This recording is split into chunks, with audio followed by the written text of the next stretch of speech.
Coach, you guys have changed so much scheme-wise each week. How hard is that for kids to adjust to? And when it's a 3-high safety look, then a four-man front.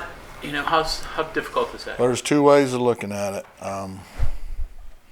At least they know we're trying to put them in positions to be successful. So, the old thing of having hope. Sometimes they can hang a hat on. Yeah, we're doing this, so it would give us an advantage and whatnot. A lot of times it does. Sometimes it doesn't. If you can't execute, obviously it doesn't. It's not comfortable or it's not easy for the coaches at all. I'm confessing that to go and reinvent the wheel every week, but I think that we're trying to put our guys in position the best we can, and then because of lack of availability, I'm not going to be talking about injuries, so I'm going to say lack of availability of guys. So you sometimes you got to try to mix and match, and again, a big part of it is just you don't want to put somebody in a position where they're not going to be able to be successful. So it's harder on coaches. It's a lot more work, a lot more hours, a lot more times taking things. I know I spent, I kind of kept a little bit of track of it. I spent at least 6 hours last week just working on the coverage that we used versus their 21 and 12 personnel. So that's 6 hours of my life that went on that. So anyway. Vic, last week you said that you didn't think you could do what teams that have stopped Kansas State have done. That didn't deter you, though? Well, we didn't do exactly that.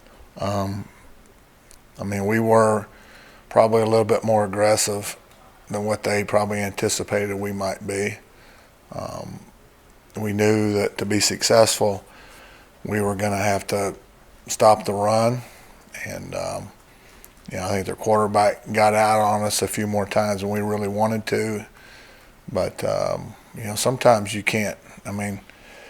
Some of those are the pass rush flushed him, and some of them was he didn't get his number one read first, and so it was kind of a lot of both. We stopped the run, and that was that's a paramount thing.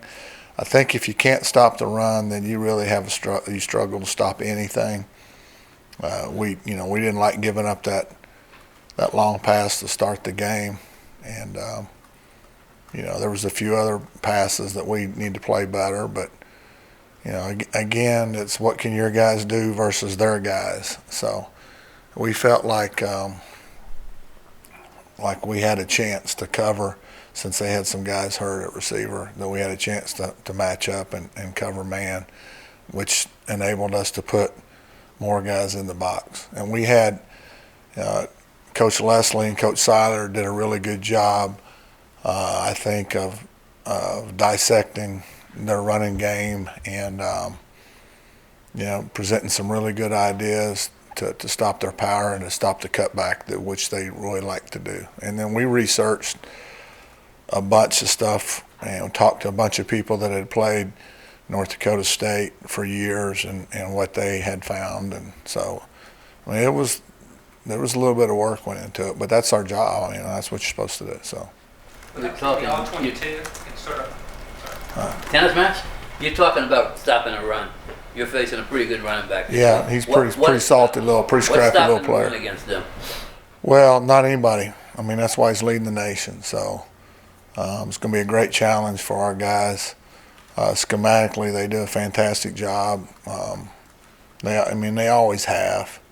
Regardless of who Mike's had as an offensive coordinator, they've always been a premier offensive team. They've had great players, and their scheme's really good. And you put those two things together, it's really difficult. Sorry, without seeing the all 22, it's kind of hard to tell what broke down on that first play with I know exactly what broke down. I figured you did. Yeah. So, we just got to do a better job of doing what we're supposed to do. So, anyway. Yeah, it was just like, come on. You know what? To our players' defense, we didn't just go on the sideline and lose our mind this week like we did the week before when we gave up the big play the week before. The reason we gave it up went over and made things a big drama, and Keith did a good job. And let's move on. It happens. If you're going to play corner, you're going to get beat sometimes. That's the way it is, especially if you're in any type of man-type coverage where you're covering a guy in an area or where you're covering a guy over the field. So he did a good job, and everybody did a good job. Players did way better, and I think they were better focused. For whatever reason, the week before, I the life of me can't understand why. We still go back to that.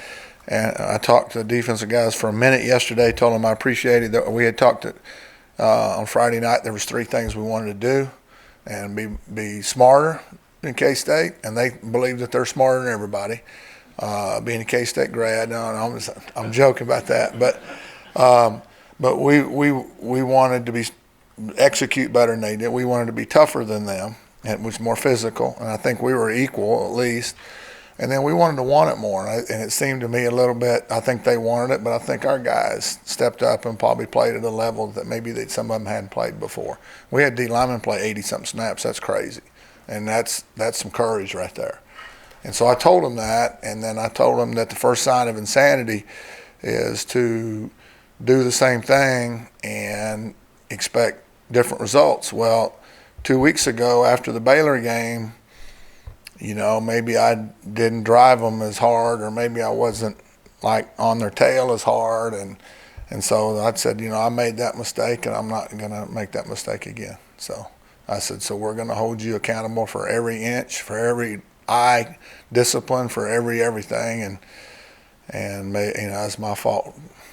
I guess if that's the mistake that was made, I'll take it. So anyway. You mentioned him, but what makes Hubbard so hard to stop?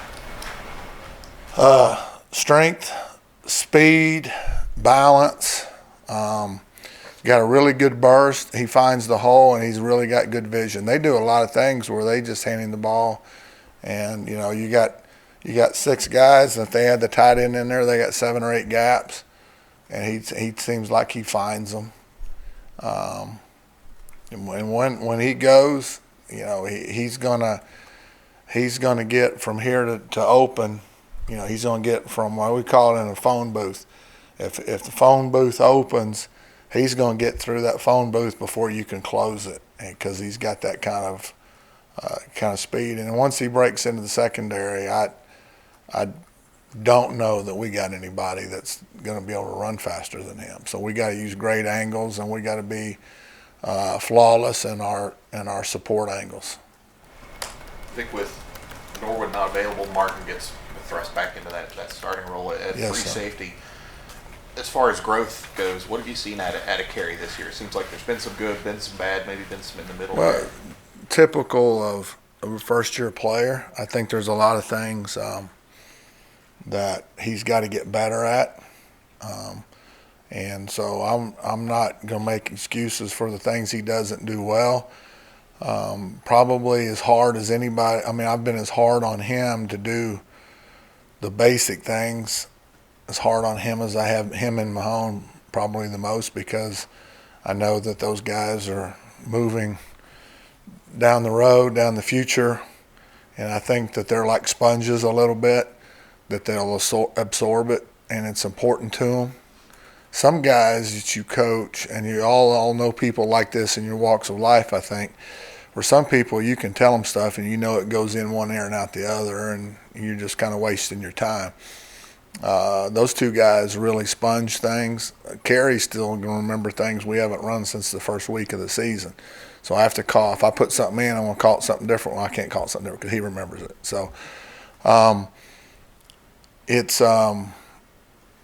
he's going to be better and better and better and better. And he is somewhat his own worst enemy, and it's just like a lot of young guys. Tyke's in the same boat with this, is when they relax a little bit. I mean, it's hard to be used to this many weeks in a row being on the squeeze and doing everything right, and And I think Kerry's got a willingness, though, I think he really wants to do right, really wants to be right. And there's a lot of things that he can do to continue to get better. So you asked a specific question, and I know I went around it and went real broad. I mean, he's getting better at everything. He's got to tackle better. Tackling is probably his weakest thing that he does, and here we're fixing to play a running team.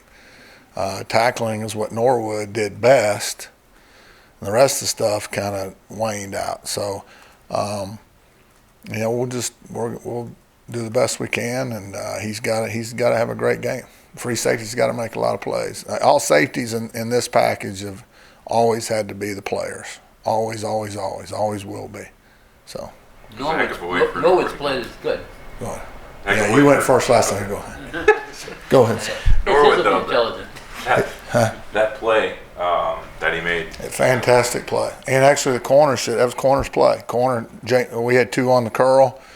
Sean Mahone did a great job rolling the curl, and the corner's got to come off. And really when the quarterback threw the ball, he was reading the corner. And Josh made a fantastic play. And, you want to say he sacrificed his body, that would not be inaccurate to say that. On the last play? On Norwood, here's a kid that Ohio State to here, safety, cornerback, gave a couple of games to targeting. I mean, plays that hard.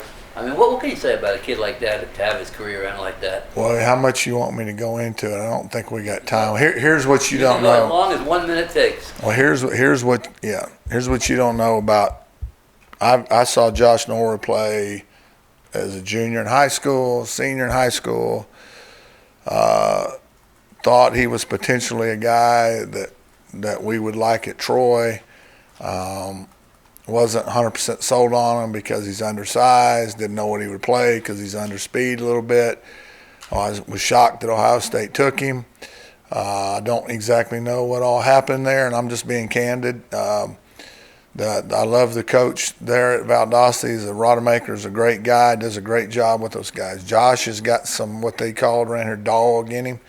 He's aggressive, and he likes to come downhill. He plays like we need all our guys to play like, except for the other parts where but he's also a wild card, not always in the right spot, not always in the right spot. So you get what you get what you got. So he's had a tumultuous college career, and I'll help him any way that I possibly can because he really wants to be good at something. And I think being good and being the best, I think, is important to him, whatever he decides he's going to be in.